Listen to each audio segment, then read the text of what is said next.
Here we are again in 1 Corinthians chapter 13, going through word by word, line by line, trying to get a handle a little bit more on what love is and how we practice love in our life. And so through these descriptions that he gives and qualities of love and things that should be attributes in our life, hopefully there are things that people can see that they're aware of in our life. In other words, if it's all just hidden, if we say, well, I'm a really loving person on the inside, but just nobody knows about it, maybe you're not doing so well at it. But the idea is that we would have a loving heart and a loving spirit, and then from that flows these kinds of attitudes that are described here in 1 Corinthians chapter 13. And of course, this is the chapter sometimes called the love chapter, and it certainly does give us a lot of good descriptives, both positive and negative. And so today we're continuing with this theme of the arrogance or pride, and not boasting and not bragging, depending on what translation you use. And so as we go through this, it may be a little bit more helpful to kind of see how these things play together and really how it demonstrates whether we are loving or not loving.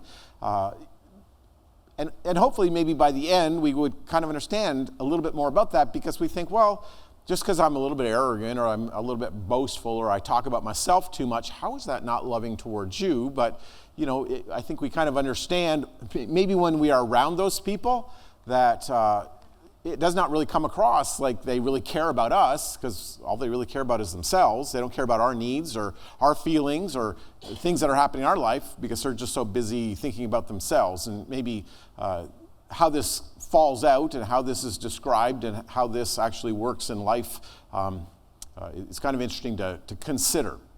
In Jeremiah chapter 9, and this just kind of show that it's nothing new. You know, we say, well, people today, they're really proud and, you know, they're always talking about themselves and they're always putting out there like they're the most important thing, that somehow we think that people today think the whole world revolves around them. There's a lot of people that do, but it's not new.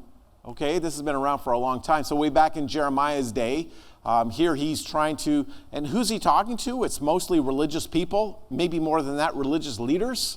And so when you have to be talking to your, let's say your church or to the elders and deacons and ministers about these things, then maybe you think that you've maybe got a bigger problem. But this is what he's encouraging the people to do. This is what the Lord says: let not the wise boast of their wisdom. I mean, so even if you are wise, quite frankly, sometimes the people that boast the most about things like wisdom are the people that are lacking it, you know, so they don't have a whole lot there. They just kind of maybe boast on the little bit that they have. And oftentimes what boasting is inflating something that's not really there. So in other words, you may have a little bit of something, but you kind of try to magnify it to make it look like, you know, I have a lot of wisdom. Or what about strength? A strong person doesn't boast about his strength and how powerful and that kind of. The rich person doesn't boast about their riches. So there's nothing wrong with being wise. There's nothing wrong with being strong. There's nothing wrong even with being rich, right? But it's when we boast about those things. And so again, the question always comes, well, what does it mean to boast? Can we actually boast in it without even saying anything, right? So in other words, we, you know, now maybe in some of these areas, it's a little bit harder because you do need to say something. But other times, it's just kind of, you know, the air about yourself. You know, you kind of come across like, you know, you just think you're better than everybody else, that you're smarter and that you're stronger and that you're richer. Or maybe it's the way you treat other people. Maybe even when they're talking to you, you know, you kind of have no concern. You don't care about them. You're hardly even interested in anything that they're talking about. And so sometimes even just body language, facial expression and things like that, you know, it can kind of show that you just think you're a whole lot better than everybody else. Do you know anybody like that? I mean, maybe you're that person. You just didn't really know it. But this is the whole thing. It does take introspection. I mean, the whole purpose is not for us to go and judge everybody else. Well, I think that person's really proud and that person's arrogant and that person's boasting. The thing is for us to look inwardly and try to make sure that we are not following along this path, because it's easy to get along the path, isn't it? You see, the thing is, and I think we're aware of that, but people in the world, what do they boast about?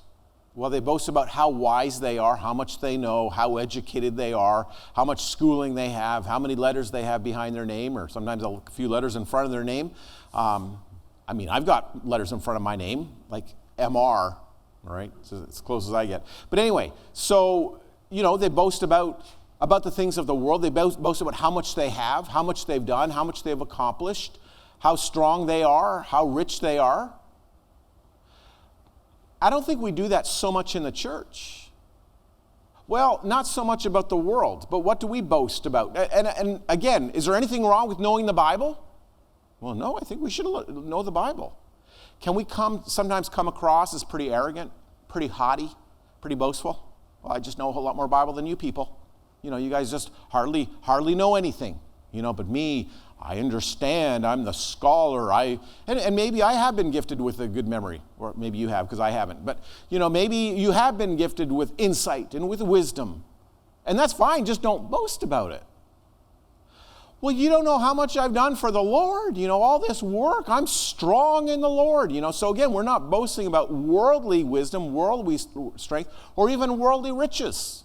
About how much I've done, and the reward in heaven, the stars in my crown, or however sometimes we talk like that, about how much I've done for Jesus, right? So we can be boastful and bragging even from a spiritual level in the church. So we just have to be careful that we're not like that. And again, maybe it's not what we say, but maybe it's when there's a young Christian or a weak Christian, or maybe somebody that doesn't know as much Bible as us, and just kind of, our facial expressions, the old, the old sigh, kind of like, well, I'm kind of tired. Or the old eye roll, did you ever do that? Oh boy, brother, So we come across that way. Does that make sense? We can, if we're not careful, and that can be pride. It can be arrogance. It's not necessarily so much boasting, but it certainly comes across like we don't care and we think we're a lot better. So don't boast about these things. Even if they're there. But if you are going to boast about something, Jeremiah says, here's something you can boast about if you want to boast about something, right? This is what you boast about, that they have an understanding and they know me. This, that they actually know God. That I am the Lord who exercises kindness, justice, righteousness on earth, for in these things I delight, declares the Lord. So it's not so much boasting about how much I know the Lord and how much the Lord knows me, but let me boast about who the Lord is. Let me talk about how kind God is, how he exercises kindness, how God is just, how God is righteous. Or today we may even say other things like how God is loving, or how God is gracious, or how God is eager to help, or he listens when we pray, right? So not boasting about us, not even boasting about how much we know God, but boasting about who God is based on what we know about him.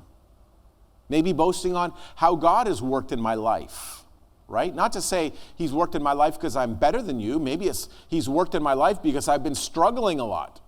I've been failing a lot, right? I've been seeking God because I have a great need in my life. So when I say that, people aren't thinking that I'm declaring I'm better than everybody else. Sometimes I'm declaring that I'm deficient, that I'm the one who, like the old song, I don't know, you guys ever sing that song? It's me, O Lord, standing in need of prayer. It's not my brother or my sister. It's not the elder or the preacher. It's me, O Lord, standing in need of prayer. It's about me.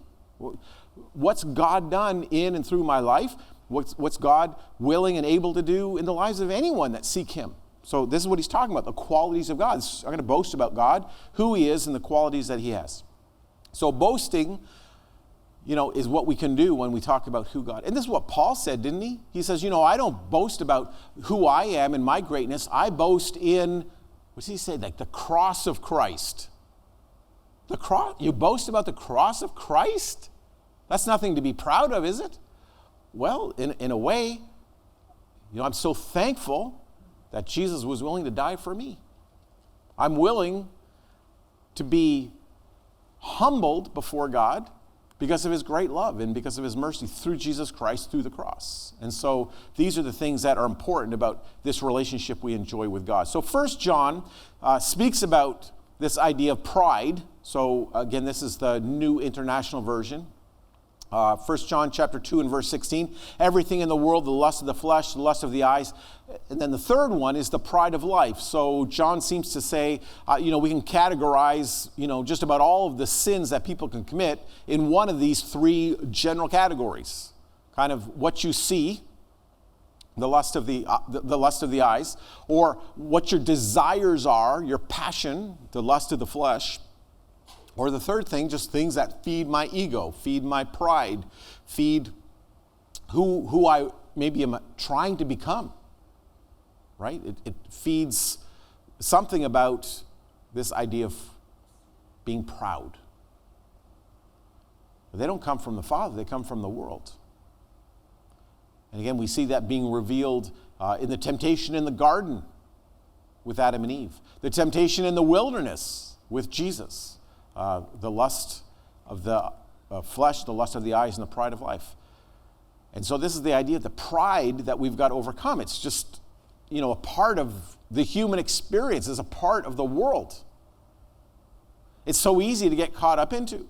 And sometimes it's easy for us to be blinded by, I'm not proud at all. I'm a very humble person. And we may actually think that about ourselves, but it doesn't mean we are, because quite often, we can't see ourselves for who we really are. We see ourselves maybe sometimes of who we think we are, or who we hope to be, or who we ought to be, but not in reality. Psalm chapter 10, verse 2. In his arrogance, the wicked man hunts down the weak, who are caught in the schemes of his devices, or the schemes he devises.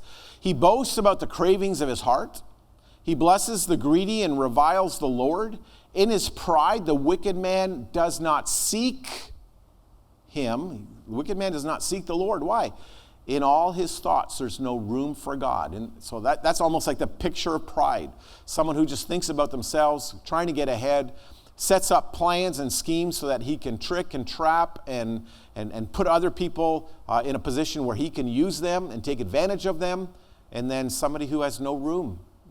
Like, why don't you have room in your heart for God? That's a good question for people in the world today. Maybe that's not a bad question for some Christians. Why isn't there any room, or maybe why isn't there more room in your heart for God? Because my heart is so full of me. There's no room for God. There's no room for anyone else. It's all about me. And so that, again, is a good picture of what pride is when our whole life is being consumed by ourselves. 1 Corinthians chapter 1 and verse 27. Paul spends a little bit of time in this chapter discussing, the way of the world, the wisdom of the world, what the world would expect when it comes to a kingdom, when it comes to a plan of God, to the way of salvation. And certainly God's plan is not a plan that would be thought of by people in the world. To them, Paul says, it's foolishness. The cross is foolishness to men. They think that does not make any sense. Because what is the cross? It's severe humiliation by Christ. And certainly a lot of humbling of himself to go to the cross. Well, what kind of king does that? What kind of monarch, what kind of power would do that? That doesn't sound powerful. That sounds weak. So that's what Paul says. It's the weakness of God that brings salvation. And it's not the power of what men would assume to be the way.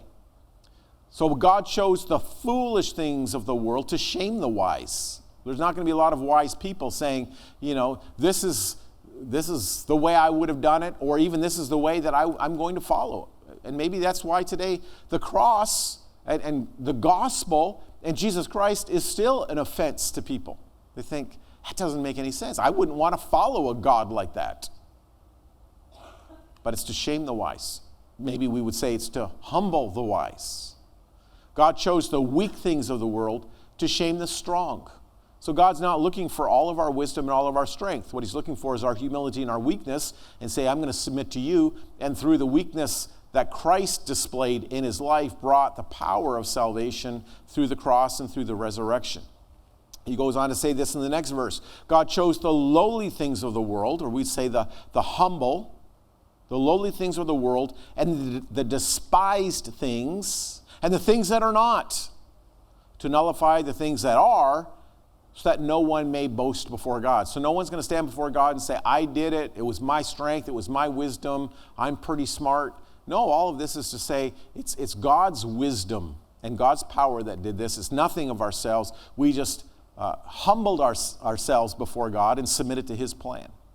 In 1 Corinthians 1 and verse 30, it is because of him that are in Christ Jesus, Because of Jesus, because of God, we are in Christ Jesus, who has become for us wisdom from God, that is our righteousness, holiness, and redemption. Therefore, as it is written, let the one who boasts boast in the Lord. So several times this phrase comes up, even in the Old Testament, let him who boasts boast in the Lord.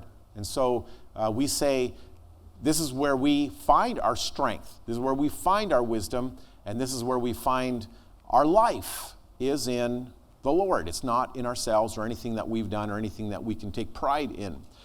So James also spends quite a bit of time through the book in many different ways talking about people that are proud, even Christians that are proud, and yet how we need to humble ourselves. And so he spends time there in chapter 4, verse 6.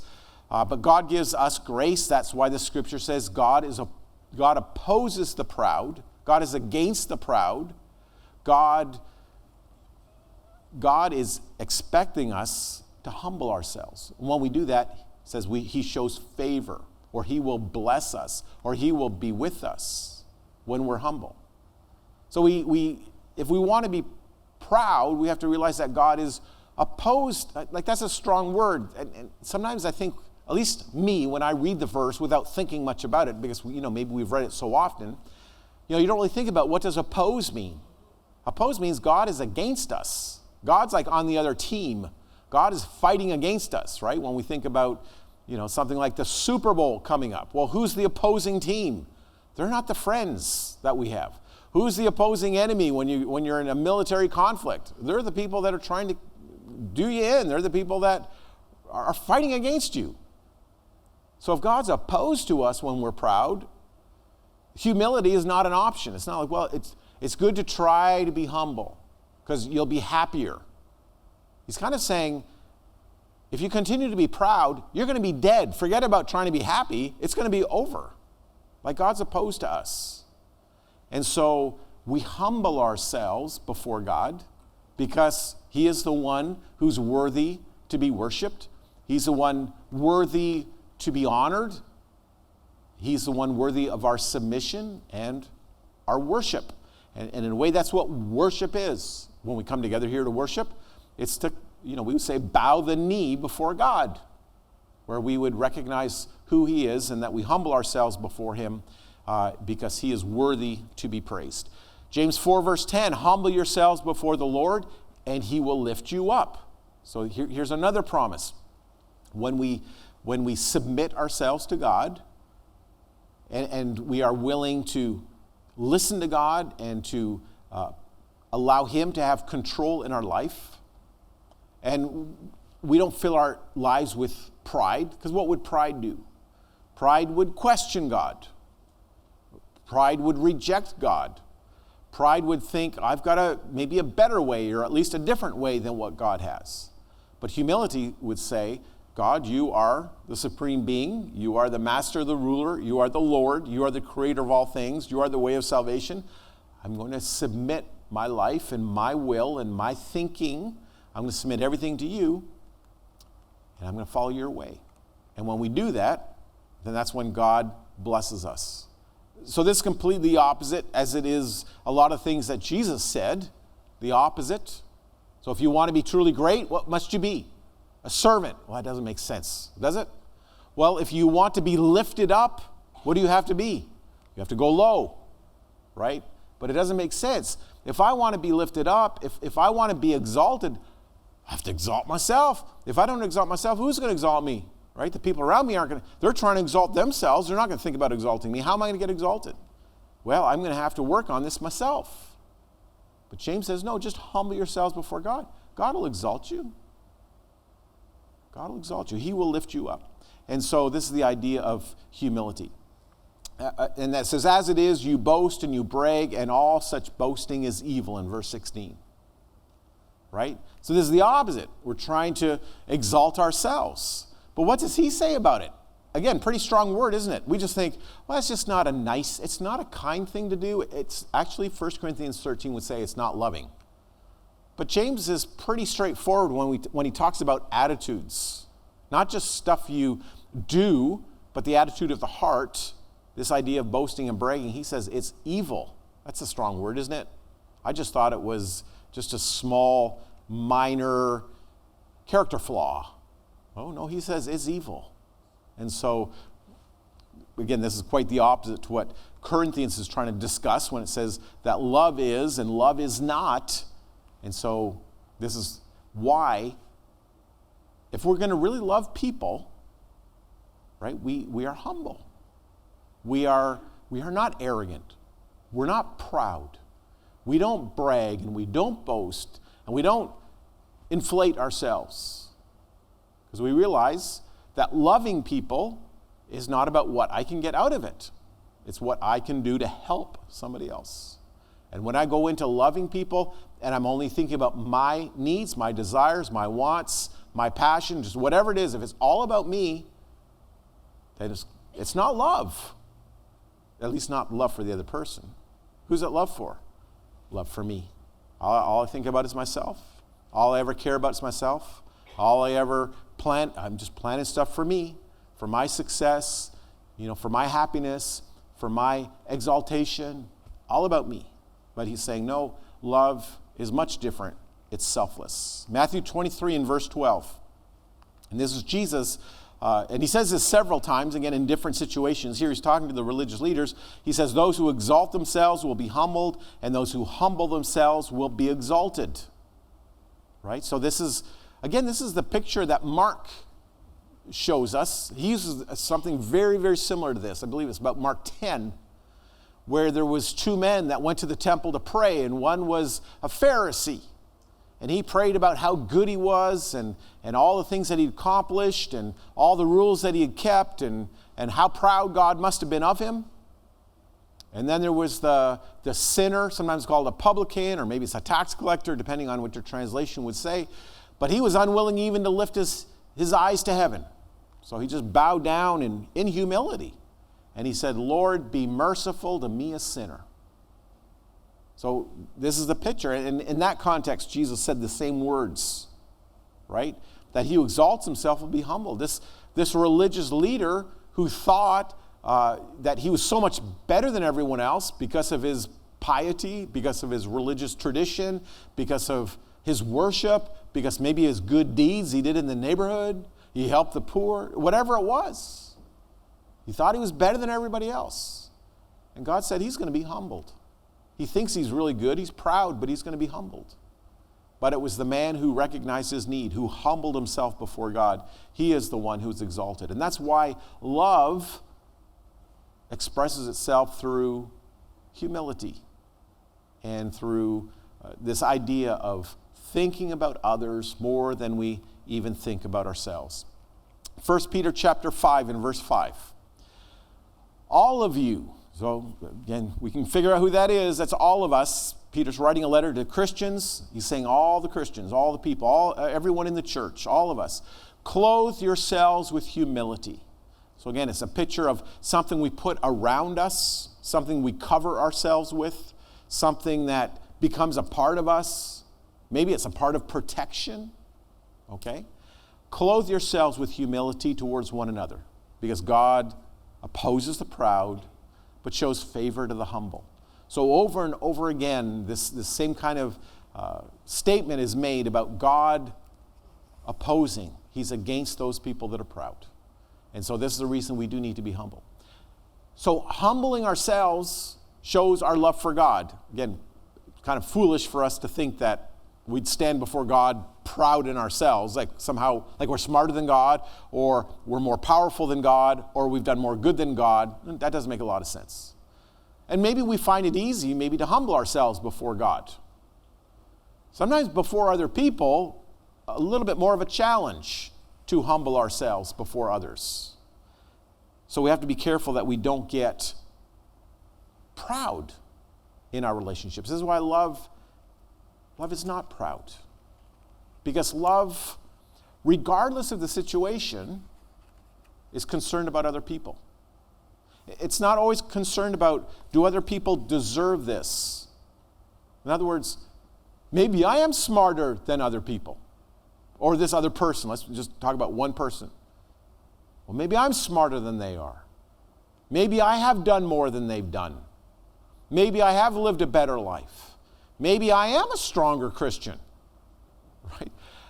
I guess the thing is with love is that you wouldn't really think that way if you really loved them. You don't go in thinking, but I'm better than you. Like those thoughts don't come to your mind. And if they do, you're lacking in love. Because love would just say, I just want to help. I want to encourage. I want to build up. I want to bless this person. And I don't need to be thinking about myself. And certainly we see that in the life of Jesus, that he thought of others and he didn't have to be thinking about himself. Because quite frankly, Jesus didn't really think about himself much at all, did he? I mean, there were times he did, but for the most part, what was he thinking about? Number one, doing the will of the Father. He wasn't saying, well, what's my will? How's this going to affect me? I'm just here to do the will of the Father. Secondly, he was here to help and teach and encourage and lead other people. So between what God wanted, the perfect standard, what the people needed, really imperfect group of people, and in the middle was Jesus loving people. And I think this is what God's called us to as well. To say, God, I want to do your will. I want to do what's right. I think in your word, you've led me and guided me. I know what I need to do in my relationships with people. And I just need to love people and not be thinking, are they worthy? Do they deserve it? Are they going to appreciate it? How are they going to respond? We can't be concerned about that all the time. We just have to say, I'm just going to do the right thing, because that's what love does. And that's how Jesus expressed himself in humility. And if anybody could have boasted and bragged about who they were and what they've done, it was Jesus, right? But he didn't go around telling everybody, just how wonderful he was. I guess it was obvious in everybody's life. There was a time when people actually wanted to accuse him of doing wrong, and he just says, well, who accuses me? What do you have against me, right? And no one could bring any charges against him.